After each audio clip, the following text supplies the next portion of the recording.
പട്ടിണിയും പ്രാരബ്ധങ്ങളും ഒഴിച്ചു നിർത്തിയാൽ ജീവിതം കോമളത്തിന് നൽകിയത് ഏറെയും സങ്കടങ്ങളാണ്. സിനിമയിൽ തിളങ്ങി നിൽക്കുമ്പോൾ തന്നെ താരജീവിതം സ്വയം അവസാനിപ്പിക്കേണ്ടി വന്ന ഒരാൾ. അഭിനയ ആകാശം നഷ്ടപ്പെട്ട വേദനകൾക്കിടയിലും ഇന്നലത്തെ താരത്തിന് സന്തോഷിക്കാൻ കാലം നല്ലത് സമ്മാനിക്കാതിരുന്നില്ല. ഇന്ന് എൻ്റെ ബാക്കി ജീവിത ചുറ്റുപാട് വെച്ച് എനിക്ക് ദൈവത്തിൻ്റെ അടുത്തും എല്ലാവരുടെ അടുത്തും പറയാനുള്ളത്, പട്ടിണി കടന്നിട്ടില്ല. ന്യായമായ ഭക്ഷണം 3 നേരവും കഴിച്ചു തന്നെ എൻ്റെ കുട്ടിക്കാലം. ഇന്നും അങ്ങനെ തന്നെ. പിന്നെ ഈ ഫീൽഡിൽ ഞാൻ പോയിരുന്നെങ്കിൽ ഇന്ന് ആരായിരുന്നേനെ? ഇന്ന് ജീവിക്കുന്നവരെ പോലെ അത്രയൊന്നും ആയില്ലെങ്കിലും ഞാൻ നല്ലൊരു നടി ആയിരുന്നേനെ തീർച്ച. ആ പൊന്നമ്മ ചേച്ചി പറയും, കോമളം നല്ലൊരു നടിയായിരുന്നു, ഇടയ്ക്ക് വെച്ച് നിർത്തിക്കളഞ്ഞു. അതുപോലെ തന്നെ പഠിക്കാനും സ്കൂളിലും നമ്മുടെ ഈ സെൻറ്റ് തെരേസസിലാണ് ഞാൻ പഠിച്ചത്, നമ്മുടെ നെയ്യാറ്റിൻകര കോൺവെൻറ്റിൽ. അപ്പോഴേ അവിടെ നല്ലൊരു പഠിക്കുന്ന കുട്ടി. ഞാൻ കൊടുക്കുക ഇനി പഠിക്കുന്നില്ല എന്ന് പറഞ്ഞപ്പോൾ ടീച്ചേഴ്സൊക്കെ കുട്ടികളെ പറഞ്ഞു ചോദിച്ചു, കോമളം വരാതിരിക്കരുത്, പഠിക്കണമെന്ന്. ആ കോൺവെൻറ്റിൽ പിന്നെ ESLC വർഷമൊന്നും എനിക്കറിയില്ല. ഈ കഴിഞ്ഞ സെപ്റ്റംബറിൽ ഞാൻ അവിടെ പഠിച്ചിരുന്ന പൂർവ്വ വിദ്യാർത്ഥിനിയാണ് ഇങ്ങനെ നെയ്യാറ്റിൻകര കോമളം ഇങ്ങനെ ഉണ്ടെന്ന് ഇന്നത്തെ സിസ്റ്റേഴ്സ് അന്നുള്ളവരാരുമില്ല അറിഞ്ഞിട്ട് എന്നെ ചീഫ് ഗസ്റ്റായിട്ട് അതേ കോൺവെൻറ്റിൽ ക്ഷണിച്ചു. പിന്നെ കഴിഞ്ഞ സെപ്റ്റംബറിൽ തിരുവോണത്തിൻ്റെ അന്നാണെന്ന് തോന്നുന്നു. അന്ന് ചെന്ന് അപ്പം എനിക്കത് ദേശീയ അവാർഡിനെക്കാളും എന്നെ സംബന്ധിച്ച് ഒരു ഒരു ഒരു വലിയ എനിക്ക് ജീവിതത്തിൽ കിട്ടിയ ഒരു വലിയ അനുഭവമായിട്ട് ഞാൻ പറയുകയാണ്.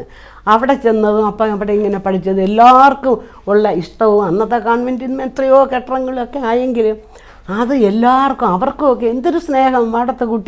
അവിടുത്തെ കുട്ടിയെ ചീഫ് ഗസ്റ്റായിട്ട് അവിടെ തന്നെ വിളിച്ച് അവർ സ്വീകരണം തരിക എന്ന് പറഞ്ഞാൽ അതൊരു പരമഭാഗ്യം തന്നെയാണ് എൻ്റെ നാട്ടിൽ. അഭിനയവേദിയിൽ നിന്നുള്ള കോമളത്തിന്റെ വിട പറയൽ സ്വന്തം തീരുമാനത്തിൽ നിന്നുണ്ടായതല്ല. കുടുംബക്കാരുടെ എതിർപ്പിനെ ഒരു പരിധിക്കപ്പുറം പ്രതിരോധിച്ച് സിനിമയിൽ തുടരാൻ ആയില്ല ഇവർക്ക്. വേദനയോടെയാണ് സിനിമ വിട്ടിറങ്ങുന്നത്. കടുത്ത നിരാശയോടെയാണ് പിന്നത്തെ കാലം കഴിച്ചുകൂട്ടിയത്.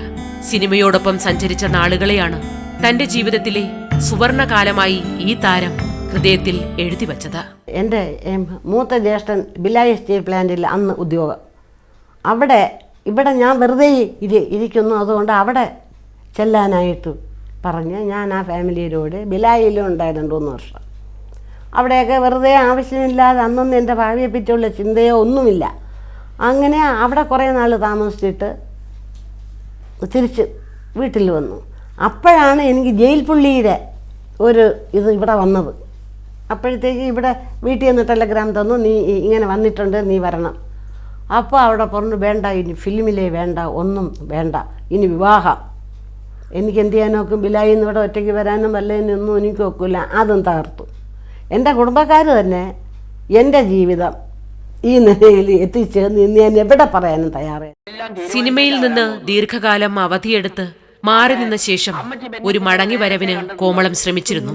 2ാം വരവ് പക്ഷേ ഈ അഭിനേത്രിക്ക് ശോഭ പകരുന്നതായിരുന്നില്ല. കിട്ടിയതെല്ലാം അപ്രധാന വേഷങ്ങളായിരുന്നു. സിനിമയിലെ ഇവരുടെ 2ാം കാലത്തിനും അല്പായുസ് മാത്രമാണ് ഉണ്ടായത്. നെയ്യാറ്റിൻകര കോമളം എന്ന പോയ തലമുറയിലെ ശ്രദ്ധേയയായ അഭിനേത്രിയെ ഓർമ്മയിൽ സൂക്ഷിക്കുന്ന ചിലരൊക്കെ ഇപ്പോഴും ഇവിടെയുണ്ട്. കോമളം ജീവിച്ചിരിക്കുന്നു എന്ന് പുതിയ കാലം അറിയുന്നതും അവരിലൂടെയാണ്. ഞാൻ പിന്നൊരു പടത്തിൽ ആക്ട് ചെയ്തു. പിന്നെ ശാരദയുടെ 2ാമത്തെ ചിത്രം ആരാധന, മധുവായിരുന്നു ഡയറക്ടർ. അതിൽ ചെറിയമ്മയായിട്ട് ഞാൻ ആക്ട് ചെയ്തു, ചെറിയ വേഷം.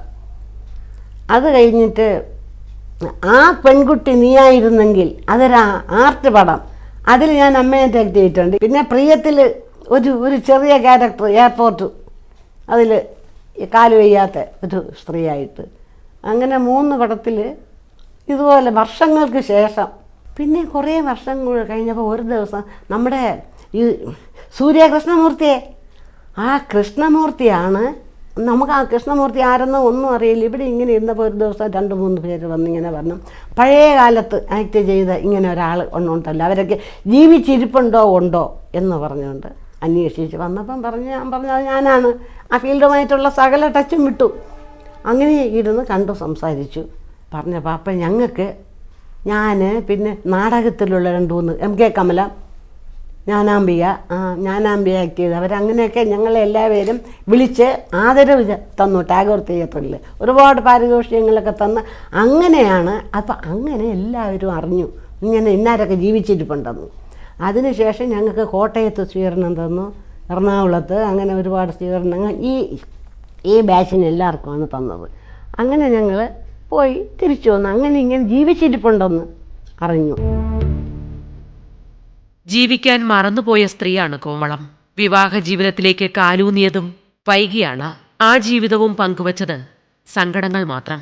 അല്പകാലത്തെ ദാമ്പത്യം. നിത്യരോഗിയായ ഭർത്താവ് കടന്നുപോയപ്പോൾ വൈധവ്യ വേദനയുമായി കോമളം ഇവിടെ തനിച്ചാകുന്നു. വളരെ താമസിച്ചായിരുന്നു എൻ്റെ വിവാഹം വേണ്ടാന്ന് പറഞ്ഞിരുന്ന ഒരു സ്ത്രീയാണ്. പിന്നെ അച്ഛൻ്റെ അനന്തരവൻ ഒരു MC മേനോൻ, ആ മനുഷ്യൻ ഇങ്ങനെ ഇവിടെ വരെയൊന്നുമില്ല, ഇവിടെ എപ്പോഴോ ഇവിടെ വേറെ എവിടെയോ വന്നപ്പോൾ പങ്കുമോൻ്റെ മോളെ കണ്ടിട്ടില്ലല്ലോ എന്നും പറഞ്ഞത്. ഇങ്ങനെ വെറുതെ നിൽക്കുകയായിരുന്നു. അമ്മയും ഇവിടെ മറ്റേ രണ്ടാമത്തെ ചേച്ചിയൊക്കെ ഉണ്ടായിരുന്നു. ഇങ്ങനെ പറഞ്ഞു. അങ്ങനെയാണ് ആ വിവാഹബന്ധത്തിൽ ഏർപ്പെട്ടത്. എന്നെ വിവാഹം കഴിച്ചപ്പോഴേ എൻ്റെ അഞ്ചേട്ടന് അസുഖമൊക്കെ ഉണ്ടായിരുന്നാൽ അത് 5 വർഷം ശുശ്രൂഷ മെഡിക്കലിൽ വീട്ടിലുമായിട്ട് കൊണ്ടു കിടന്ന് ശുശ്രൂഷ അതിൻ്റെ മോക്ഷമായിരിക്കും ഇപ്പോഴും ഞാനിങ്ങനെ ജീവിക്കുന്നത്.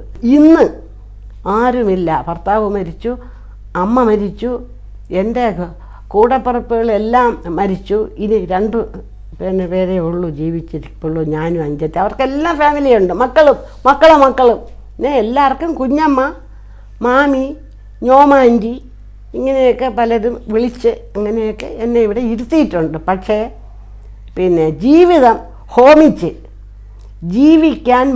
യഥാർത്ഥത്തിൽ ജീവിക്കാൻ മറന്ന എന്തോന്ന് എനിക്ക് വാക്ക് കിട്ടുന്നില്ല. അങ്ങനെ ഒരു സ്ത്രീയാണ് ഞാൻ.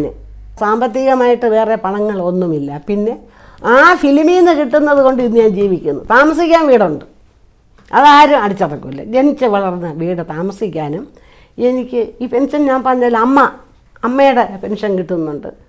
അതുകൊണ്ട് ഇന്ന് ആ സിനിമയിൽ നിന്ന് കിട്ടുന്ന പൈസ കൊണ്ട് ഞാൻ ജീവിക്കുന്നു. ആരെയും വേദനിപ്പിക്കാൻ ചോദിച്ചു വേണ്ടിക്കാൻ എനിക്കില്ല. അറിഞ്ഞു തന്നാൽ വാങ്ങും, അല്ലാതെ അയ്യോ എനിക്കില്ലേന്ന് ആരും പറയണ മഹാമോശമാണ്. അങ്ങനെയാണ് എൻ്റെ ജീവിത രീതി. ഉള്ളത് കൊണ്ട് അന്തസ്സായിട്ട് കഴിയുന്നതാണ് എനിക്കിഷ്ടം. അല്ലാതെ എവിടെയെങ്കിലും ചെന്ന് ആരുടെയെങ്കിലും പറ്റി ജീവിക്കുന്നത് എനിക്കിഷ്ടമല്ല. ഉള്ളത് മതിയല്ലോ എനിക്ക്. ഞാൻ അതുകൊണ്ട് സംതൃപ്തയാണല്ലോ.